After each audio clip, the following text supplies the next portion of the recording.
Hello বন্ধুরা, welcome to my channel Parimal CM.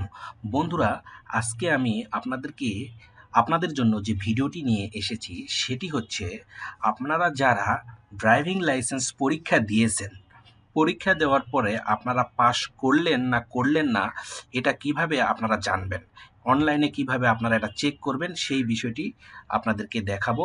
এবং যদি ড্রাইভিং লাইসেন্স পরীক্ষায় আপনারা পাশ না করেন, পুনরায় কিভাবে পরীক্ষা দেওয়ার জন্য আপনারা ডেট নেবেন, লার্নার ডেট পুনরায় কিভাবে নেবেন, সেটি আমি আপনাদেরকে দেখাবো।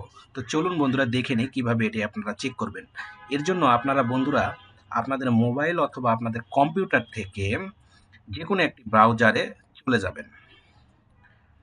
ব্রাউজারে গিয়ে আপনারা লিখবেন bsp.brta.gov.bd, এটা লিখে আপনারা সার্চ দেবেন। সার্চ করলেই বন্ধুরা আপনাদের সামনে এইরকম একটি ইন্টারফেস চলে আসবে। এখানে একটা জরুরি বিজ্ঞপ্তি আছে, এটা আপনারা এখানে ক্রস চিহ্ন করে কেটে দেবেন। এখন বন্ধুরা, এই যে প্রবেশ করুন, এখানে আপনারা ক্লিক করবেন। বন্ধুরা, আপনারা যারা ড্রাইভিং লাইসেন্স পরীক্ষা দিয়েছেন, অবশ্যই আপনাদের একটি অনলাইনে অ্যাকাউন্ট আছে। সে অ্যাকাউন্ট দিয়ে আপনারা ইউজার আইডি পাসওয়ার্ড দিয়ে এটি লগ ইন করে নেবেন। তো এখানে আপনাদের ইউজার আইডি আর এখানে আপনাদের পাসওয়ার্ড দিয়ে দেবেন, দিয়ে লগ ইন করবেন। লগ ইন করার পর বন্ধুরা আপনাদের সামনে এইরকম একটা ইন্টারফেস আসবে। এই যে এইখানে এরকম একটা ইন্টারফেস আসবে, এখানে দেখুন ড্রাইভিং লাইসেন্সের জন্য আবেদন, আপনারা এইখানে ক্লিক করবেন। ড্রাইভিং লাইসেন্স, আমার মাউসের কাটসারের দিকে লক্ষ্য রাখুন, ড্রাইভিং লাইসেন্সের জন্য আবেদন, আপনারা এইখানে ক্লিক করবেন। আপনারা এখানে কিন্তু একটা বাম পাশে ড্রাইভিং লাইসেন্সের জন্য আবেদন, এখানে আপনারা ক্লিক করবেন না, কারণ এখান থেকে গেলে আপনারা ওই অপশানটি পাবেন না। আপনারা পরীক্ষা দেওয়ার পরে পাশ করলেন না সেটা চেক করার ওখানে অপশান পাবেন না। আপনারা নিচে এই যে এখানে যে ড্রাইভিং লাইসেন্সের জন্য আবেদন, এইখানে আপনারা ক্লিক করবেন। ক্লিক করলে বন্ধুরা আপনাদের এখানে পূর্বের নাম ঠিকানা সহ আপনার এখানে তথ্যটা দেখাবে। এখানে আপনি পাস করছেন কিনা করেন নাই সেটাও আপনার দেখাবে। দেখুন বন্ধুরা, এই যে এখানে অকৃতকার্য দেখাচ্ছে, তার মানে এখানে অকৃতকার্য যদি লেখা থাকে তাহলে বুঝবেন আপনি পাস করেন নাই, আর যদি কৃতকার্য লেখা থাকে তাহলে বুঝবেন আপনি পাস করছেন। এভাবে আপনারা অনলাইনে পরীক্ষা দেওয়ার পর পাস করলেন না সেটাই আপনারা চেক করবেন। এখন বিষয় হচ্ছে, আপনারা চাচ্ছেন যে পুনরায় আবার পরীক্ষা দেবেন, তো এর জন্য আপনাকে পুনঃ পরীক্ষার একটি ডেট নিতে হবে। এই জন্য বন্ধুরা এই যে দেখুন পুনঃ পরীক্ষা লেখা আছে, এখানে আপনারা ক্লিক করবেন। পুনঃ পরীক্ষার এখানে একটা ক্লিক করবেন। ক্লিক করলেই আপনাদের সামনে আপনাদের নাম ঠিকানা ছবি সহ সকল তথ্য দেখাবে। আপনারা সবার নিচে চলে আসবেন, একদম সবার নিচে চলে আসবেন।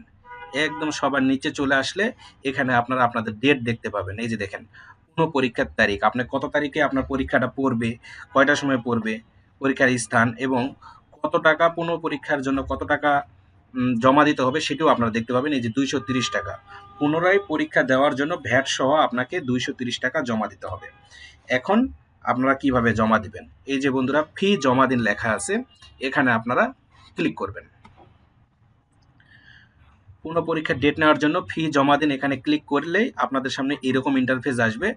এখানে এই যে দেখুন এখানে একটা মোবাইল নাম্বার আপনারা দিয়ে দিবেন, যে নাম্বারে আপনি SMS নিতে চান সেই নাম্বারটি দিয়ে দিবেন। আমি একটা মোবাইল নাম্বার দিয়ে দিচ্ছি, আপনারা আপনাদের নাম্বার দিয়ে দিবেন। বন্ধুরা এখানে 0 দেওয়া যাবে না, কারণ পূর্বে 0 একটি আছে, 0 বাদ দিয়ে আপনারা নাম্বার তুলবেন।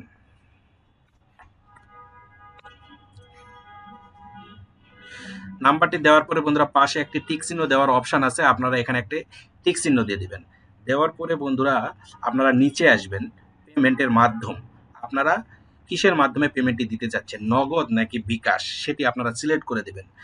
যদি নগদ হয় তাহলে আপনারা এখানে ক্লিক করবেন, আর যদি বিকাশ হয় তাহলে আপনি বিকাশে সিলেক্ট করবেন। তো আমি বিকাশের মাধ্যমে পেমেন্টটি দিব, এই জন্য এখানে বিকাশে মার্ক দিয়ে নিলাম, সিলেক্ট করে নিলাম। নেওয়ার পরে নিচে চলে আসবেন।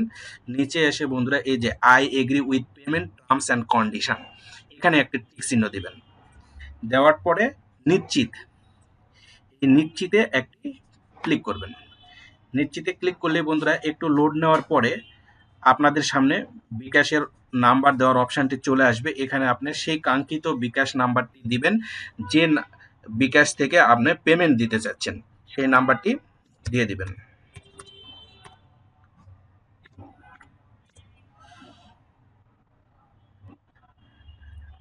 যে নাম্বার থেকে আপনি পেমেন্ট, যে বিকাশ থেকে আপনারা পেমেন্ট দিতে চাচ্ছেন সেই বিকাশ নাম্বারটি দেওয়ার পরে আপনারা কনফার্মে ক্লিক করবেন।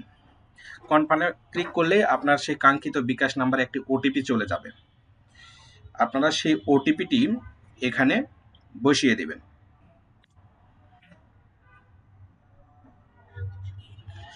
ওটিপিটি দেওয়ার পরে আপনারা কনফার্মে ক্লিক করবেন। ক্লিক করলেই তারপর আপনার পিন নাম্বার চাইবে, আপনার বিকাশের কাঙ্ক্ষিত পিন নাম্বারটি আপনারা দিয়ে দেবেন। পিন নাম্বারটি দেওয়ার পরে আপনারা কনফার্ম বাটনে ক্লিক করবেন। ক্লিক করার পরে একটু অপেক্ষা করবেন বন্ধুরা। এই যে পেমেন্ট হয়ে গেছে, পেমেন্ট হয়ে গেলে আপনাদের সামনে এরকম অপশান আসবে। এখানে আপনারা এই যে শিক্ষানবিশ লাইসেন্স, এই যে এখানে বিস্তারিত যে লেখা আছে, এখানে আপনারা শিক্ষানবিশ যে লার্নার লাইসেন্সটি আছে সেটি আপনারা পাবেন। এই যে ডেট, বিস্তারিততে আপনারা একটা ক্লিক করবেন। বিস্তারিততে ক্লিক করলেই বন্ধুরা এই যে নিচে আপনি অপশানে চলে আসবে। এখানে আসলে এই যে ড্যান সাইডে এখানে বন্ধুরা এই যে প্রিন্ট লার্নার আপনি লার্নারটি প্রিন্ট করবেন, সেটি এখানে প্রিন্ট লার্নারে আপনি ক্লিক করলেই আপনার সেই ডেট সহ, নতুন ডেট সহ লার্নারটি চলে আসবে। এই যে দেখুন এখানে আপনার ডেট দিবে বায়োমেট্রিক, এখানে 26/12/2024 সালে এটি হচ্ছে যার লার্নার সে 24 সালে একবার হচ্ছে বায়োমেট্রিক দিয়েছে, তার পুনরায় আবার বায়োমেট্রিকের ডেট দিয়েছে যে নিচে বায়োমেট্রিক 10/2/2024 8:30। তারপরে সে রিটেন পাস, সে রিটেন পরীক্ষায় পাস করছে, এই জন্য তার একটা পাস দেখাচ্ছে, ঠিক আছে। তারপরে ওরাল, এই যে ওরাল পাস, সে ওরাল পরীক্ষা দিয়েছিল সেটাতেও সে পাস করছে। রিটেন আর ওরালে সে পাস করছে, কিন্তু প্র্যাকটিক্যালে সে পাস করে নাই, এই কারণে সে এখানে প্র্যাকটিক্যালটা তার দেখাচ্ছে না। এজন্য তাকে যেয়ে আবার পুনরায় বায়োমেট্রিক দিতে হবে, আবার প্র্যাকটিক্যাল তাকে দিতে হবে। দিলে সে যদি পাস করে তাহলে সেখানে আবার অনলাইনে চেক করলে সে কৃতকার্য কিনা সেখানে দেখাবে। তো বন্ধুরা এভাবেই আপনারা যারা পরীক্ষা দেওয়ার পরে পাস করলেন না ফেল করলেন এটা দেখতে চান, তারা bspa.brt.gov.bd এই অপশানে এসে আমি যেভাবে দেখালাম এভাবে আপনারা চেক করে নেবেন। যদি পাস না করেন তাহলে এই ভিডিওতে দেখা যে সিস্টেমে আপনারা ডেট নিতে যাচ্ছেন এভাবে আপনারা পুনরায় ডেট নিয়ে পরীক্ষা দিতে পারবেন। তারপরে এটি আপনারা চাইলে ডাউনলোড করে নিতে পারেন, আমিও ডাউনলোড করে সেভ করে রাখলাম। বন্ধুরা আরেকটি বিষয় এখানে আপনাদের একটু দেখায় দিই, সেটি হচ্ছে যে প্রিন্ট লার্নারটা প্রিন্ট করার পরে আপনার ড্রপ টেস্টের জন্য একটা ড্রপ টেস্টের অনলাইন থেকে আপনাকে একটা পত্র দিবে। পূর্বের ভিডিওতে আমি এটা নিয়ে কথা বলেছি, আবারও বলতেছি, ড্রপ টেস্টের ফর্মটা আপনারা এখানে ডাউনলোড করে প্রিন্ট করে নেবেন। এখানে আপনার নাম ঠিকানা সহ সব কিছুই থাকবে। এটা বিআরটি এর নিয়ম অনুযায়ী যে হাসপাতালে, এই যেখানে নিচে দেখুন এই যে কয়েকটি হাসপাতালের নাম লেখা আছে, এই হাসপাতালগুলোতে যে কোনো একটিতে গেলে আপনারা ড্রপ টেস্টটি করাতে পারবেন। তো ধন্যবাদ বন্ধুরা, আজকের মতো এই পর্যন্তই।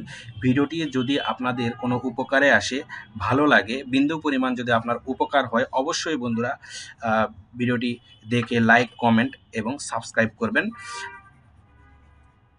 ধন্যবাদ বন্ধুরা।